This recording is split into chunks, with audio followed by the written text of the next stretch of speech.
मेरे प्यारे छात्रों, मैं ब्रजमोहन आपका स्वागत करता हूँ, इकबाल करता हूँ। आज हम बात करने जा रहे हैं हिंदी अक्षर, ध्वनि या वर्ड क्या होते हैं, ध्वनियों का उच्चारण किस प्रकार कहाँ अपने मुख बिंदुओं से किया जाता है और अक्षर की उत्पत्ति कैसे हुई, इन बातों पर हम बात करेंगे। तो आज कितने प्रकार के वर्ड और इसी पर हम एक विस्तृत रूप से बात करेंगे अगली वीडियो में। तो फिलहाल हम समझ लेते हैं कि वर्ड और अक्षर क्या होते हैं और शब्द क्या होते हैं, और आने वाली क्लासों में हम समझेंगे इसी सब चीज को विस्तृत रूप से।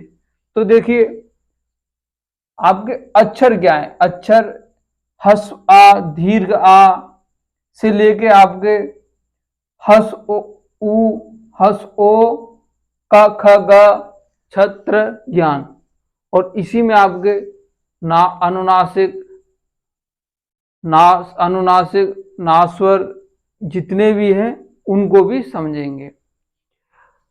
तो अक्षरों के व्यवस्थित रूप को ध्वनि या ध्वनि के व्यवस्थित रूप को शब्द कहते हैं। अगर आप जो वर्ड हैं, वर्डों के व्यवस्थित रूप को क्या कहते हैं? शब्द कहते हैं। जैसे रचना एवं बनावट के आधार पर, अर्थ के आधार पर, उत्पत्ति एवं स्रोत के आधार पर, व्याकरण एवं रूप के आधार पर। तो रचना एवं बनावट, हम किसी शब्द को अगर नया शब्द हमें बनाना हो तो कितने प्रकार से समझ सकते हैं। तो देखिए, रूढ़ शब्द क्या होते हैं? कमल आपका रूढ़ शब्द है। उसके बाद में यौगिक शब्द, यौगिक शब्द दो शब्दों के योग से जो एक नया शब्द बनता है उसे बोलते हैं यौगिक शब्द। जैसे विद्या प्लस आलय, एक नया शब्द बना, विद्या प्लस आलय से विद्यालय। उस अब यौगिक शब्दों, जो यौगिक शब्द बनते हैं वो किस किस तरीके से हम बना सकते हैं यौगिक शब्द। देखिए, कोई एक नया शब्द बनाना हो, उसका अर्थ भी परिवर्तन होता है। देखिए, उपसर्ग, अगर किसी शब्द के प्रारंभ में हम अगर उपसर्ग में, तो एक नया शब्द बनता है। तो इसी प्रकार अगर किसी शब्द के अंत में प्रत्यय जोड़ने से एक नया शब्द बनता है, तो ये क्या है? आपके यौगिक शब्द है। समास, दो शब्दों का योग, इसमें क्या करते हैं? दो शब्द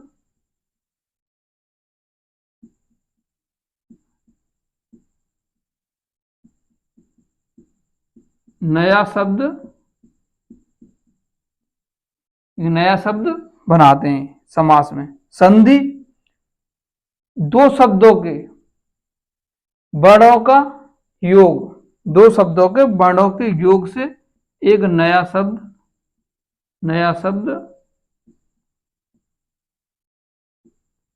शब्द बनता है। इसमें कोई शब्द के अंतिम वर्ण, प्रथम जो शब्द होगा उसका अंतिम वर्ण, और द्वितीय जो शब्द होगा उसका प्रथम वर्ण की योग से एक नया शब्द बनता है। इसको आप समझ चुके होंगे। आगे चलते हैं अर्थ के आधार पर।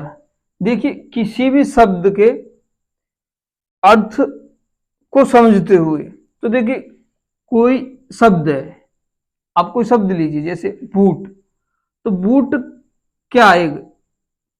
एक शब्द। अगर बूट का कितने अर्थ हो सकते हैं? बूट का एक ही अर्थ हो सकता है।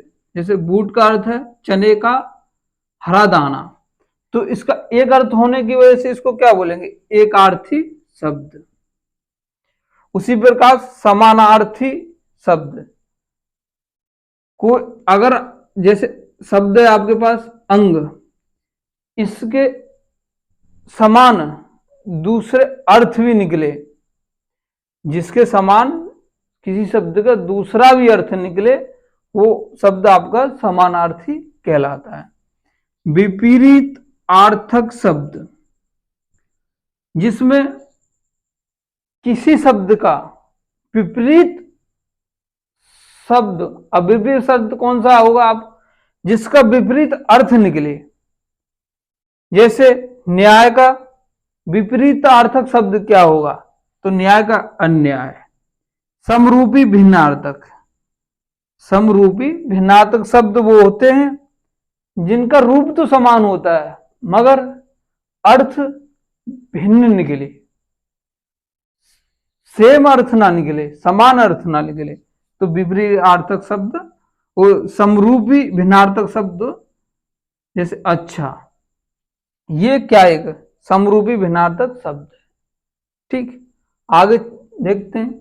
उत्पत्ति या स्रोत के आधार पर शब्द का अर्थ।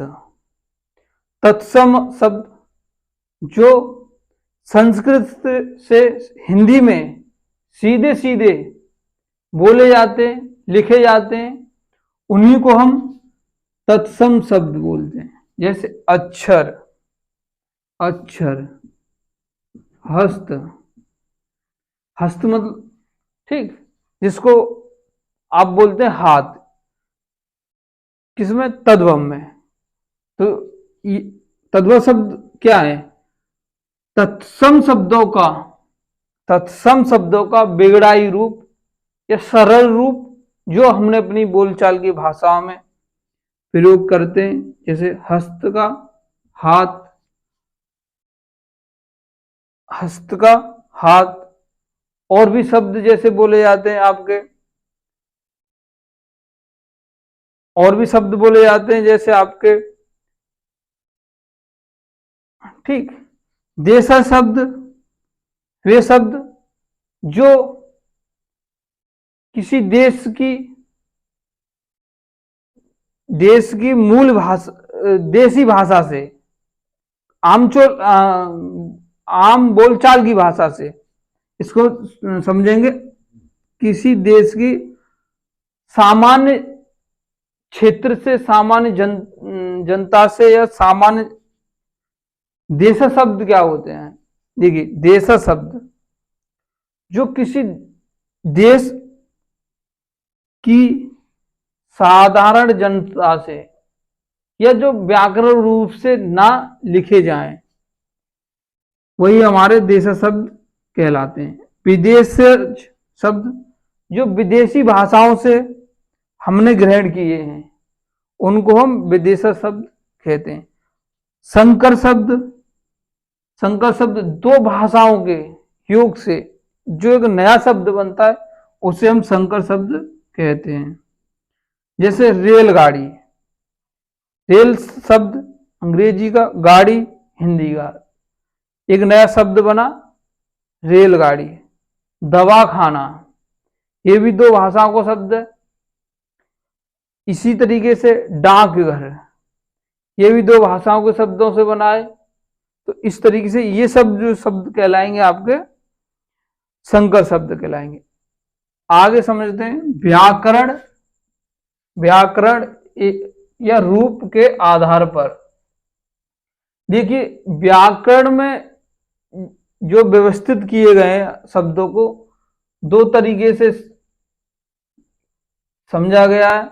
एक विकारी, जैसे संज्ञा, सर्वनाम, विशेषण, क्रिया, ये क्या है, विकारी शब्द है। संज्ञा जैसे संज्ञा विकार, अविकारी शब्द। क्रिया विशेषण संबंध बोधक, विस्मयादि बोधक, समुच्चय बोधक, ये आपके अविकारी शब्द होते हैं। तो आज हमने अक्षर, ध्वनि, वर्ण और शब्द के विभिन्न रूपों पर बात की, कितने उसके भेद होते हैं। अगली क्लास में हम आपसे बात करेंगे अक्षर, ध्वनि और वर्णों पर, इनके प्रकार समझेंगे और किस तरीके से कहाँ कहाँ से उच्चारण होता है, शब्द कितने हो, अक्षर कितने होते हैं वर्णमाला में, कितने आपके स्पर्शी व्यंजन हैं, ह्रस्व स्वर, दीर्घ स्वर, लुप्त स्वर, ये सब समझेंगे। तो इस सब पर अगली क्लास में बात करेंगे। आज आई होप समझ चुके होंगे और मेहनत अपनी करिए दृढ़ता से।